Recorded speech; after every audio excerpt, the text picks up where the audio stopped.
Hi, I'm Brandon. I'm Ellie. And as of this recording, we have not yet named our channel.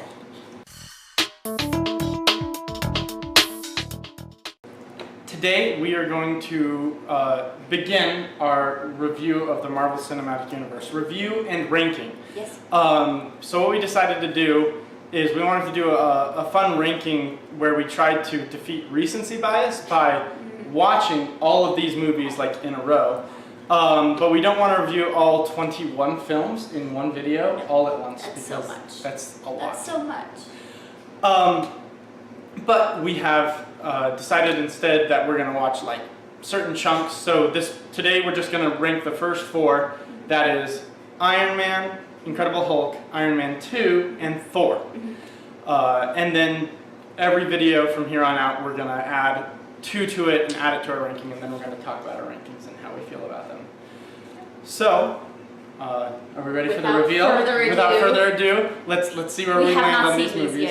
Yeah, we haven't seen each other's rankings. Ready to fight you. I'm ready to fight you more. Okay. Ready, set, go. Okay. So, oh! Okay. So well, let's start where we agree.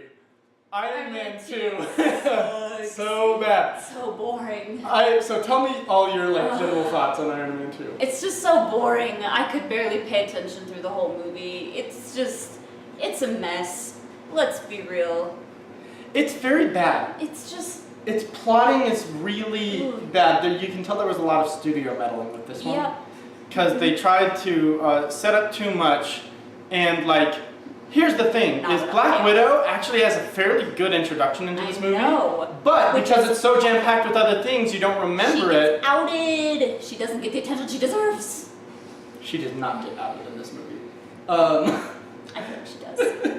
She can do more than just, play secretary. Yes. She deserves more. She did good. I do like her fight scene, but that's really the only fight scene I like. Yeah.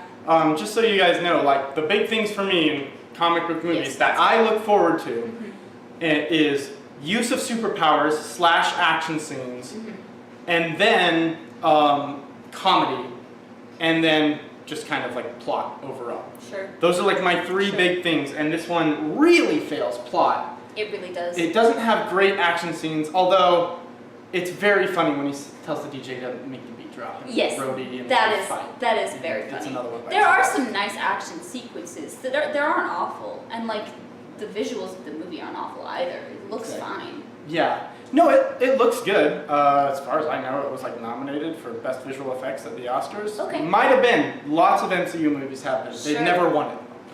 Okay, so Iron Man 2. We agree on that. Yes. Let's go to, what's your number 3? My number 3 is Iron Man 1. Okay. I'm just not a huge fan of Iron Man though. So. I'm also not a huge fan of Iron Man. So we are both we're both Team Cap. Yes. Very hardcore.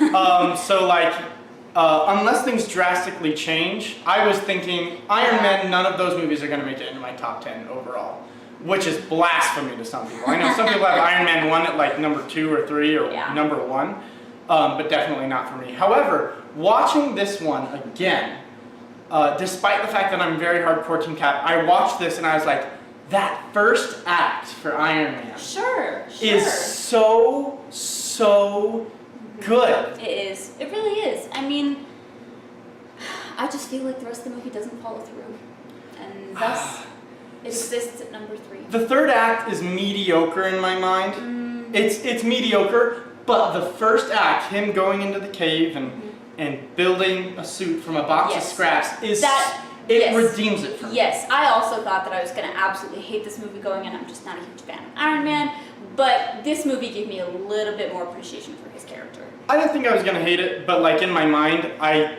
spent so much time debating, not in my mind, in real life, I spent so much time debating people saying, here's why Iron Man's not as good as Captain America or whatever, that I thought I disliked this movie, and then I watched it and I remembered, the only Marvel Cinematic Universe movie that I dislike, that I would give lower than a C+, is Iron Man 2. Yeah. That is the only movie. Yeah. Do not expect that to climb up on my list at all as we go forward. I had Thor at number 3. You had Thor. I love Thor. I love Thor so much. Thor's a really good it was a good intro to him, a good intro to Loki. I didn't fall in love with any of these characters until Thor: The Dark World. I fell in love with them straight away. I thought this movie was a great introduction for all of those characters, and it made me feel like a very strong connection to them. I wanted them to succeed. Yeah, I just feel like this one had pretty. We didn't get to see Thor like fight all that much. And again, I like fighting. But that was part of his character arc. It was part of his character He had a complex character arc in this first movie, which I really appreciated. It wasn't just we get to see him fight the whole time. Yes, his complex character arc of I'm gonna go on a vacation, I'm not gonna have my hammer, gosh, and no. I'm gonna fall in love with a girl in 3 days. No, it's a redemption arc. No, he realizes that he's all that. He thinks that he's all that in a bag of chips, but he gets knocked down on his butt, and he has to go through the movie without his powers, which really, for me, solidifies him as a character. Because if a superhero is nothing without their powers, that's boring. Right, but Ragnarok does it better. Oh, obviously. Takes away some of his powers. Obviously. Right. But We'll that's get to not on Ragnarok our later. list yet. Yeah, so it's not. It's calm not. down. Okay. Rewind. Don't pay attention to that. Okay, that doesn't count. Okay, so We will discuss. we understand that the so we disagree on those two. Yes. We also Yes, so- I knew you were going to put Incredible Hulk as number 1. Okay, let me explain this because most Please people do. have Iron Man 2 and Incredible Hulk at like the very bottom, along with like Thor: The Dark World. Yep. The reason I put Incredible Hulk up there, and it's gonna stay near the top for a while, is because growing up, my favorite superhero was first Batman, and then I realized Batman's lame, and then it was Spider-Man for a couple years, and then my brothers both were like, no, we like Spider-Man too, and I was like, I don't want to be the same as my brothers, so I'm like, who's another good hero? And right around that time, you know what was coming out? A movie that I didn't see till over a decade later, and it's horrible, but I saw the commercials and I liked it. It was Ang Lee's The Hulk. And rotten movie, by the way. Never watch it. It's terrible.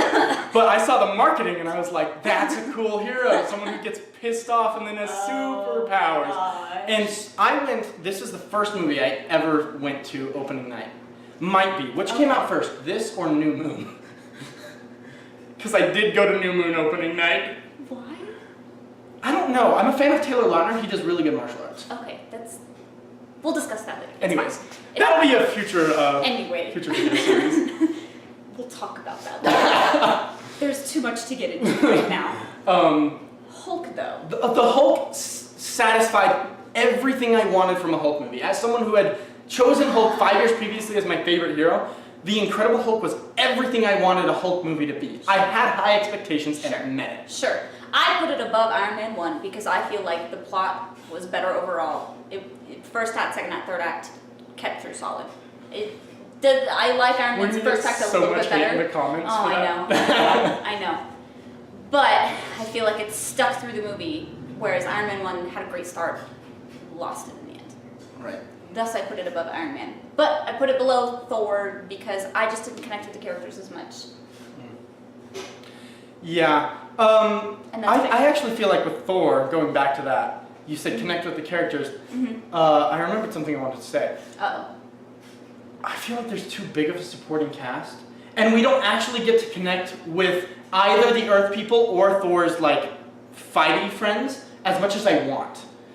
Like I would love a movie that was just focused on his Lord of the Rings crew. Sure. But that's not the point of an introduction movie.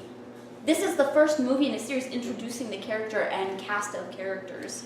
Right, but it's a big cast of characters. Sure. It's 6 supporting characters, Sure. all that are trying to share the same amount of screen time. Sure. Which Plus I look- think is okay for an introduction movie. Okay.